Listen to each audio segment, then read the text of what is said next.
টিটুকে নিয়ে কোজাগরীকে অদ্ভুত কথা শোনালো কোকো। সম্পূর্ণ জানতে ভিডিওটিতে একটি লাইক করে প্রথম থেকেই দেখতে থাকো। গল্পের শুরুতেই দেখা যায় কোকো আর টিটু দুজন মিলে কথা বলতে থাকে। কোকো তখন বলে, আচ্ছা টিটুদা, ধরো আমি তোমাকে এমন একটা প্রস্তাব দিলাম, আমার জন্য তোমাকে তোমার নাম বদলে নিতে হবে, তাহলে ঠিক তোমার কেমন লাগবে? তখনই টিটু বলে, কেন রে, আমি তোর জন্য আমার নাম কেন বদলাতে যাব? আর আমার নাম তো টিটু, আমাকে তো ওই নামেই সবাই চেনে। তখনই কোকো বলে, হ্যাঁ এবার ধরে নাও এটা যদি আমি আমার সাথে করি, আমাকে তো সবাই একটা পরিচয় চেনে, তো আমি আমার পরিচয়টা কেন বদলাতে যাব শুধুমাত্র তোমার জন্য?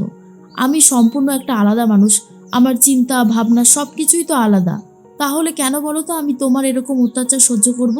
কথাটা শোনার পরে টিটু তখন বলে, আচ্ছা তুই কি এখন আমার সাথে ঝামেলা করবি বলতো? এরপর তখনই কোকো বলে, দেখো অনেকটা সকাল হয়ে গেছে, আমি আর ঝামেলা করতে চাই না, আমাকে উঠতে দাও। কিন্তু টিটু কোকোকে জড়িয়ে ধরে বলে, আরে উঠবি তো, এত তাড়াহুড়ো কিসের? আমাদের বাড়িতে তো আর তোকে এখন কাজ করতে হবে না, তুই এখনই নতুন বউ। কোকো তখন বলে, জানি, তবুও একটা লোক দেখানো ব্যাপার তো থাকি, তাই না? আমি যদি দেরি করে উঠি, ব্যাপারটা কি সবাই ভালো চোখে দেখবে? আজ এই বাড়িতে আমার প্রথম রাত্রি কাটানো বলে কথা। তখনই টিটু বলে, আরে তুই যে এত সিরিয়াস হয়ে যাচ্ছিস কেন, আমি সেটাই বুঝতে পারছি না।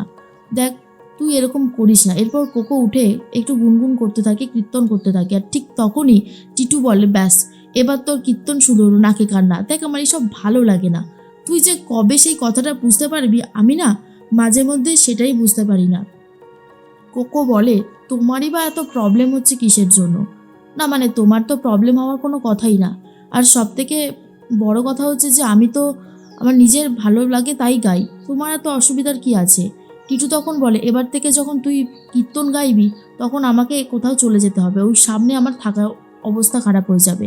টিটু বারবার করেই কোকোকে ইনসাল্ট করতে থাকে, যেটা কোকোর একদমই ভালো লাগে না। এরপর কোকো বলে, সবসময় যদি একটা মানুষকে তার ট্যালেন্ট নিয়ে কথা শোনাতে থাকো না, তাহলে তার খারাপ লাগে। এই বেসিক জ্ঞানটা তো নিশ্চয়ই তোমার আছে। তুমি যদি এতই খারাপ লাগে তোমার আমার কীর্তনটা, তাহলে তুমি কেনই বা আমাকে এই বাড়িতে নিয়ে আসলে? তুমি কেন আমাকে বিয়ে করলে? এরপর এই ফুলশয্যার পরের দিনই যে টিটুকে এই সমস্ত কথা বলবে কোকো, সেটা টিটু ভাবতে পারিনি। এরপর টিটু বলে, তুই আমার সাথে যেভাবে কথা বলছিস না, সেটা কিন্তু খুব খারাপ করছিস, দয়া করে এগুলো করিস না, আমার একদমই ভালো লাগছে না। সকাল হতে কোথাও মুড ফ্রেশ, আমি একটু জড়িয়ে ধরে বসে থাকবো তোকে। দেখ তোকে সিঁদুর পরে তোর মুখটাই পুরো চেঞ্জ হয়ে গেছে, মনে হচ্ছে সারাক্ষণ বুকের মধ্যে জড়িয়ে রেখে দিই। কোকো তখন বলে, হ্যাঁ সেটাই বাকি আছে এখন। ওইদিকে সবাই হয়তো আমার জন্য অপেক্ষা করছে, কাকিমা হয়তো আমাকে ডাকতে চলে আসবে। এরপরেই টিটু বলে, মার সেই কমন সেন্সটা আছে যে তোকে মা এখন ডাকতে আসবে না। আর মায়ের যে কথা সবসময় শুনতে হবে, সেটাও বা কে বলেছে? তুই কি মায়ের বাধ্য মেয়ে হয়ে দেখাবি এখন? তখন কোকো বলে, কাকিমাকে আমি যথেষ্ট সম্মান করি আর ভালোবাসি, তাই আমি কি করব কি করব না সেটা অন্তত আমি তোমার কাছ থেকে শিখবো না টিটুদা। আমার ব্যক্তিগত ব্যাপারে তুমি যেমন নাক গলাবে না, তেমন তোমারও ব্যক্তিগত ব্যাপারে আমার কোনোভাবে অধিকার নেই নাক গলানোর। আশা করি তুমি আমার কথাটা বুঝতে পেরেছো। টিটু তখন বলে, বাহ, এখন তো দেখছি পুরো মুখে মুখে কথা বলতে শুরু করে দিয়েছিস, এরপরে তো এখনো দিন পড়ে আছে। টিটুর কথা শুনে কোকো বলে, আমি কি তোমাকে বলেছিলাম তর্ক জুড়তে? তর্কটা কে জুড়লো? জুড়লে তো তুমি, আমি কিন্তু জুড়িনি। সকাল হতেই যখন আমি মুড ফ্রেশ করার জন্য আমার নিজের কীর্তন আমি নিজে গাইছিলাম, ব্যাস তখনই তুমি শুরু করলে। জানি না এই ব্যাপারটাকে নিয়ে কতদূর তুমি কি করতে চাইবে। এরপর টিটু তখন বলে, চুপ কর, আর ঝামেলা বাড়াস না তো। এরপর কোকো রাগ করে দরজা খুলে বেরিয়ে যায়।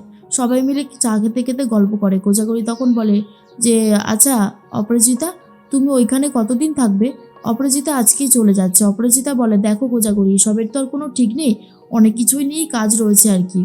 তবে হ্যাঁ, তোমাদের বাড়ি যে কটা দিন থাকলাম সব কটা দিন এত এনজয় করলাম না, কি আর বলবো। যেতে তো ইচ্ছেই করে না, তবে কাজ তো করতেই হবে। এরপরই কোজাগরি বলে যে, সে তো ঠিকই, তাও যাই বলো না কেন অপরাজিতা, মানুষ আজ এখানে তো কাল সেখানে, এটাই খুব খারাপ লাগে। সব মানুষ যদি একসাথে থাকতো তাহলে কত ভালো হতো, তাই না? কোজাগরির কথা শুনে অপরাজিতা বলে, একদমই তাই। এরপর অনুশ্রী বলে, এই তো অপরাজিতা দিয়ে চলে যাচ্ছে, সবাই চলে গেছে, আর বৌদিভাই তো আমাকে যেতে দিতেই চাইছে না, বিয়ে বাড়ি তো অনেকদিন আগেই ফাঁকা হয়ে গেছে বলতে গেলে। তখন কোজাগরি বলে, তোমাকে যেতে দিলে কি করে হবে অনুশ্রী, এদিকে তো আমার হোটেলটাও আবার রয়েছে।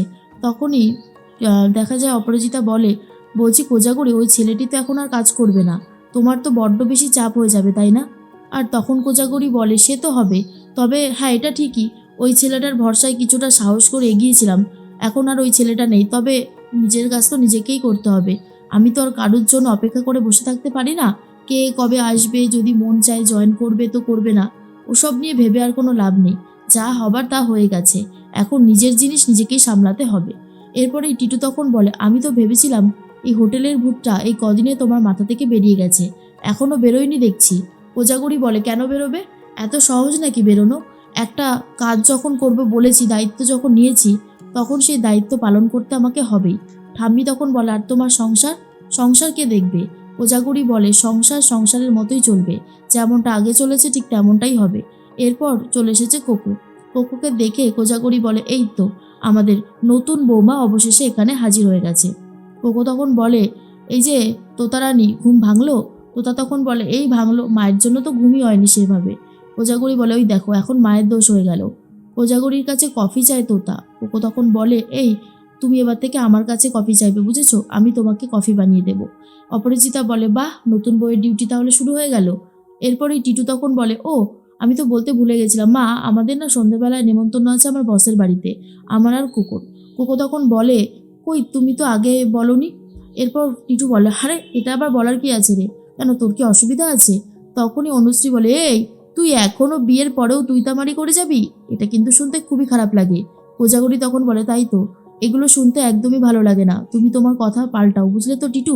টিটু তখন বলে, আস্তে আস্তে পাল্টে যাবে, আসলে সময় লাগে সব কিছুতেই। তখনই অপরাজিতা বলে, ও ঠিক হয়ে যাবে, আস্তে আস্তে সব কিছুই ঠিক হয়ে যায়। এরপর উদ্যোলক বসু বলে, তা তুমি যেন কোন জায়গাটায় যাচ্ছ বললে? অপরাজিতা বলে, হয়েছে মোহনপুরে। তখন উদ্যোলক বলে, ওইখানে তো আমি আমার ফার্স্ট চাকরির জীবনে ছিলাম আর কি, খুব ভালো জায়গা জানো, ওখানকার মানুষজন খুবই ভালো, তাদের ব্যবহার অন্যরকম, আমাদের এখানে একরকম, তাদের ওখানে আরেক রকম। অপরাজিতা বলে, বেশ ভালো তো, শোনো না, তুমি একদিন কোজাগরি দিকে নিয়ে এসো না আমাদের এখানে, তাহলে তো খুব ভালো হয়, দেখাও হয়ে যাবে, একটু আনন্দ হই হুল্লোড়ও করা যাবে। তখনই অপরাজিতার কথা শুনে কোজাগরি বলে, কি যে বলো না, আমার কি আর সেই সময়টা আছে বলো? এখন হোটেলের অনেক বেশি চাপ, আর সেই চাপ সামলাতে হবে। এরপরেই টিটু তখন বলে, আচ্ছা তোমাকে সমস্ত চাপ সামলাতে কেন হবে, এসব কি আছে দরকার করার? তখনই কোকো বলে, কেন বলো তো? তুমি তখন আমাকে বারণ করলে কীর্তন গাইতে, এখন তুমি মাকে বারণ করছো যে হোটেল যাতে না করলে। কেন? মানুষ কেন নিজের ট্যালেন্টটা সবাইকে দেখাবে না? তোমাদের যদি বলা হয় ইঞ্জিনিয়ারিং ছেড়ে তোমরা তারপর অন্য কোনো প্রফেশনে ঢোকো, পারবে? পারবে না তো, তাহলে কেন এই জিনিসগুলো বলো? কোজাগরি বুঝতে পারে টিটুর সাথে কোকোর মতের মিল, অনেক অমিল আছে, ওদের মিল হওয়াটা খুবই চাপের একটা ব্যাপার। এর মধ্যেই উদ্যোলক বসু বলে, আচ্ছা আচ্ছা, এত ঝামেলার কি আছে? যেখানে সব কিছু আস্তে করে বললে মিটে যায়, সেখানে ঝামেলার কোনো দরকার পড়ে না। টিটু বলে, আমি তো ঝামেলা চাই না, এই কোকো মাঝে মধ্যে শুরু করে দেয়। দেখ কোকো, তুই কিন্তু আমার সাথে একদম ঝামেলা করতে আসিস না, এই বলে দিলাম।